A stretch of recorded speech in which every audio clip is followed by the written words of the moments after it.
Hi, my name's Stuart Campbell. I'm going to do a small presentation on rabbit rearing for smallholders. About me, I live in a small village in the west of Scotland. I'm not a smallholder in the generally accepted view of smallholders. I live within a village with a medium-sized garden, but I've always been interested in producing my own food and grow some fruit and veg, keep a few chickens, turkeys, quail, rabbits, pigeons, honeybees, etc., albeit in a very small scale. I studied poultry production at Auchincruive Agricultural College in Ayr. Most of my working life has been spent in various different commercial poultry operations, from hatcheries, breeding, rearing, eggs and meat, production systems, as well as the odd foray into game birds and even ostrich farming. I am a keen shooter, fisher, falconer, and spend a lot of my time out flying birds of prey, shooting or ferreting. How I started with the rabbits. I've always been partial to eating wild rabbits, as have my birds of prey and ferrets. And when it doubles up with a bit of pest control, it's a win-win situation. A few years ago, the wild rabbit numbers dwindled due to myxomatosis and the rabbit hemorrhagic disease, and I was really struggling to find any at all. So I started looking into breeding my own, mainly to ensure a steady supply of rabbit, both to feed myself and my birds and ferrets, and that's how it all began. One of the major benefits for me living within a village is that they are totally silent. Who's ever lay in bed at 4 AM thinking, I wish that rabbit would shut up? I did a little research into meat rabbit production, and with the help and guidance of a friend who had managed a commercial meat rabbit unit in Scotland, I bought myself an unrelated trio of New Zealand whites, a breed specifically bred for commercial meat production. We were up and running. New Zealand whites and Californians are the main two meat production breeds. If you're going to breed rabbits for meat, stick to these or a cross between the two. Adult New Zealand whites weigh in around 4.5 to 5 kilograms for bucks and 5 to 5.5 kilograms for does. Juveniles will be hitting around half that weight by 10 to 12 weeks. There are bigger, heavier rabbit breeds about, but with poorer growth rates and higher bone to meat ratios. The New Zealand white and Californians were specifically created for growth in meat production. These are the ones you need. I went for the New Zealand white because they are pure white albinos, and I was thinking ahead to utilising the hides at some point. The Californians have black noses, feet and ears. This was my first trio. That was the buck and the two does. These are New Zealand whites. That's a doe with some young kits. These are the Californians I mentioned. They're another popular meat breeder. Those and New Zealand whites are the main two. Housing. Standard rabbit hutches are too small for these large breeds. I generally keep single rabbits in a 4 feet by 2 feet by 3 feet high hutch through the winter months, giving them access to outside runs when the weather permits it. They do like the company of their own species, so I have them side by side with wire mesh in between them, and they can all see each other within the shed I house them in. During the warmer months, they are housed outside in larger runs. Many people keep them in smaller cages similar to poultry battery cages, even in the UK. It is legal to do so, although I'm not a fan and prefer them to have a wooden floor and or an outside run. Basically, just keep them as you would pet rabbits. Raising rabbits in colonies. This is a popular method in the USA and in Europe. It basically involves letting the rabbits run together in a penned area and letting them just get on with it, harvesting them as you need them or when their numbers get too high. Usually with wire or stone below the earth so they can burrow but not escape. I've seen old stone buildings utilised this way, as well as outside pens with man-made burrows. The downside is you don't really know who is breeding when and with who, but if you're happy just putting feed and water in and removing the rabbits when needed, this may well work for you. That's an example of Californian rabbits in a colony breeding setup. That's an example of cages. It's not my thing, but it's an extremely efficient way of rearing a large number of rabbits in a small space. That's an outdoor rabbit setup. This is similar to what I have through the summertime. Mine's are housed in hutches like that. They do like to be outside, but these are large and extremely powerful rabbits that can dig a burrow underground through to your neighbours in under an hour. Ask me how I know that.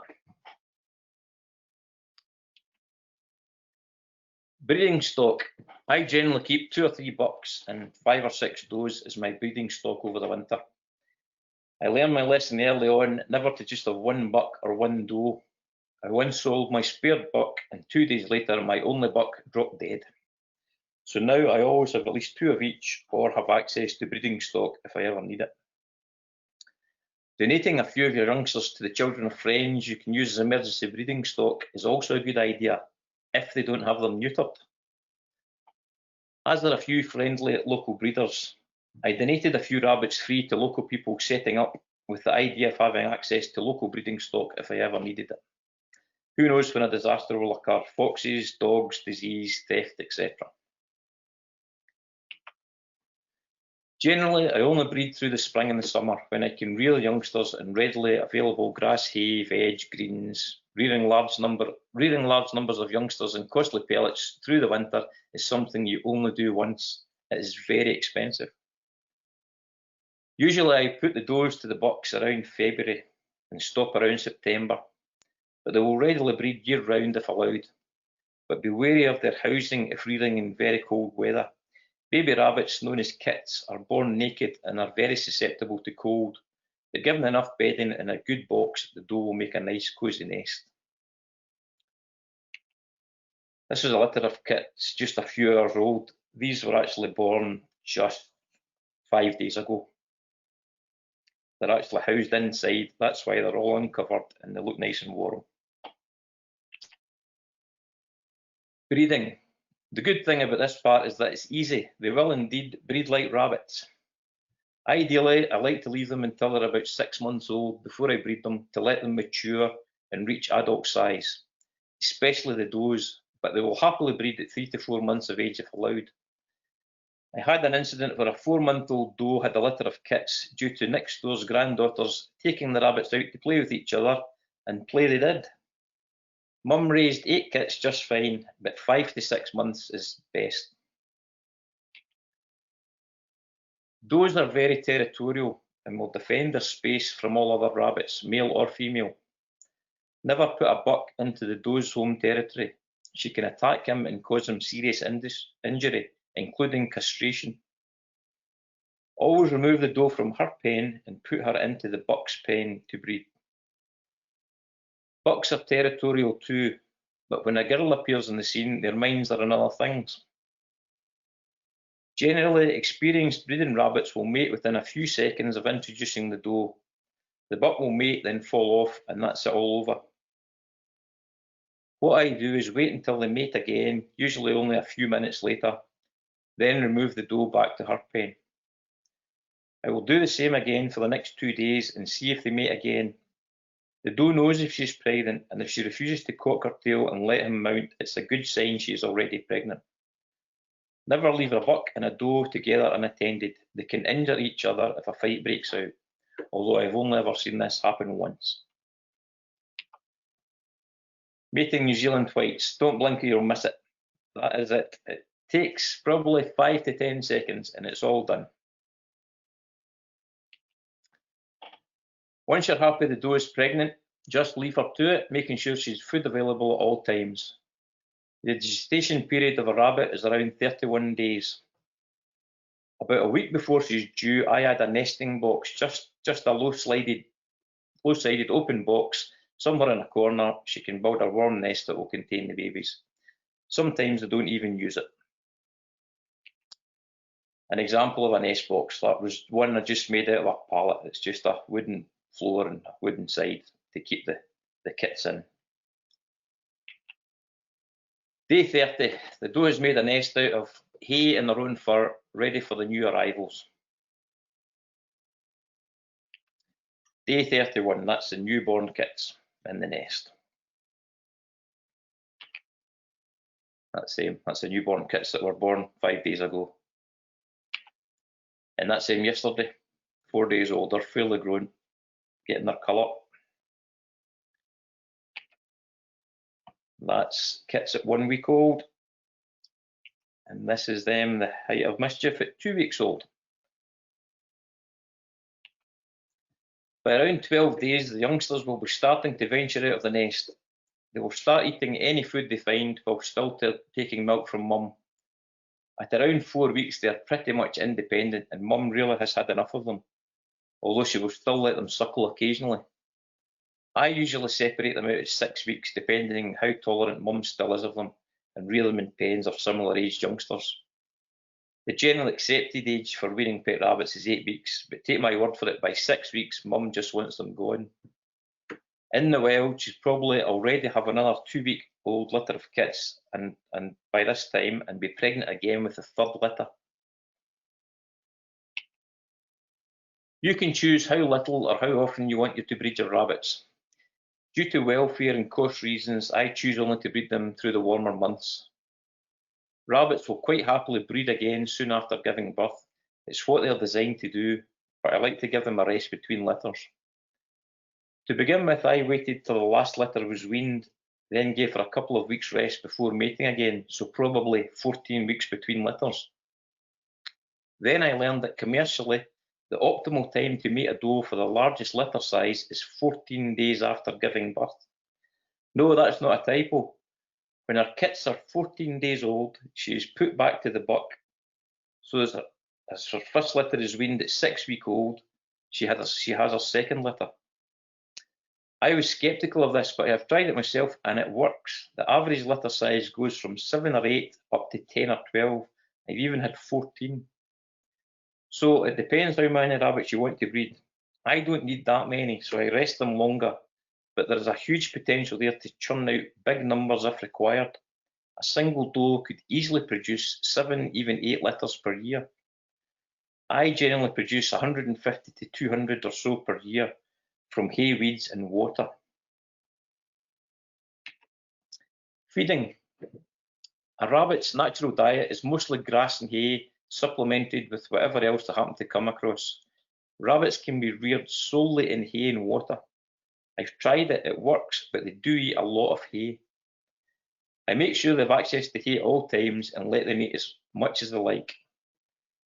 I also supplement them with whatever greenery I have to hand at the time. Grass cuttings, hedge cuttings, vegetable tops, rhubarb leaves, in small quantities as they are supposed to be poisonous, but I have been feeding them to rabbits now for over a decade with no problems. Dandelions, sticky willy, chickweed, weeds, yes, they eat weeds. I find myself doing a little weeding at a time just to feed the rabbits. Converting weeds into rabbit meat is free food. Who out there in smallholder land isn't growing bumper crops of weeds? We're all great at it. With rabbits, you can convert weeds into meat for the table and have an excuse for growing them. Dandelions. There were about 30 rabbits in this pen. It looks a lot for what's there, but there was a lot of rabbits there eating that dandelions. Anything green they'll eat. Any kind of green bushes or cuttings or anything at all, they'll eat them. Rabbit manure as fertiliser. Rabbit manure breaks down very quickly and does not need composted before use. It can be placed directly onto the ground plants as fertiliser, another great benefit to the smallholder. Raised cage-bottomed rabbit hutches can even be placed over raised beds and moved around fairly easily to allow the droppings to fall directly onto the ground. I do this above my rhubarb patch. Harvesting. This can be the hard bit. They are very cute.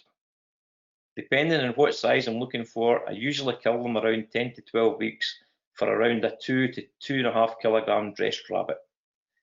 My personal method is to use an air gun, then bleed them through, although the air gun kills them stone dead. The pelts are very useful. Mine all go to a lady who makes things out of them. Everything is used. Anything left over goes to the ferrets and birds of prey. I'm not going to post anything further on this. Everything you need to know can be found on YouTube, etc. but be aware of the UK's home killing laws, as most YouTube videos are from the USA. Vaccines. It is generally recommended to vaccinate your breeding rabbits for myxomatosis and rabbit hemorrhagic disease 1 and 2. I personally have never done it, and I come into contact most weeks with wild rabbits through shooting, ferreting, falconry, etc. Although I take great care in not transferring anything to my breeding stock by ensuring I fully change and wash between handling wild and domestic rabbits. I also rarely let other people, especially rabbit handlers, near my breeding stock. If you have children and a lot of people around them, it would probably be worth doing. Breeding stock. Sourcing proper breeding stock can be difficult. Due to the coronavirus this year, there has been a huge surge in demand, and as I type this, I still currently have a waiting list of 36 for breeding stock. But with new litters arriving all the time, I should be able to service that demand.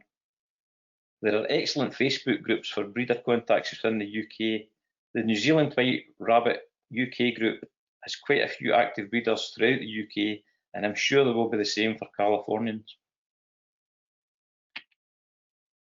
That's a standard doe and kit rearing setup. The mother's left in there with the kits. That's youngsters being reared. They're probably 8 weeks old, round about there. There's a litter of 12, probably 3 weeks oldish. They look a wee bit tight for that box. Week-old kits in the nest. It can be extremely difficult to rear rabbits as food. It is not for the faint-hearted. As I said before, they are very cute. Summary. I have no qualifications in rabbit breeding. This is all just basic stuff I have picked up myself during my time with rabbits, and with the help and advice of a friend who used to breed commercially. Since the war, people's perception of rabbits as a meat animal have changed. Generally, it is very much frowned upon now. But if you can get past the pet rabbit thing, being able to produce your own meat on site, utilising grass, hay, weeds, waste greenery at very low cost financially and with minimal labour is, I believe, of huge benefit to the modern smallholder. You don't have to feed them costly animal feeds to produce meat, like chicken, ducks, turkeys, etc. You can raise these in hay alone if need be. If anyone has any questions, I can be contacted via email or via the Scottish Smallholders Association Facebook page.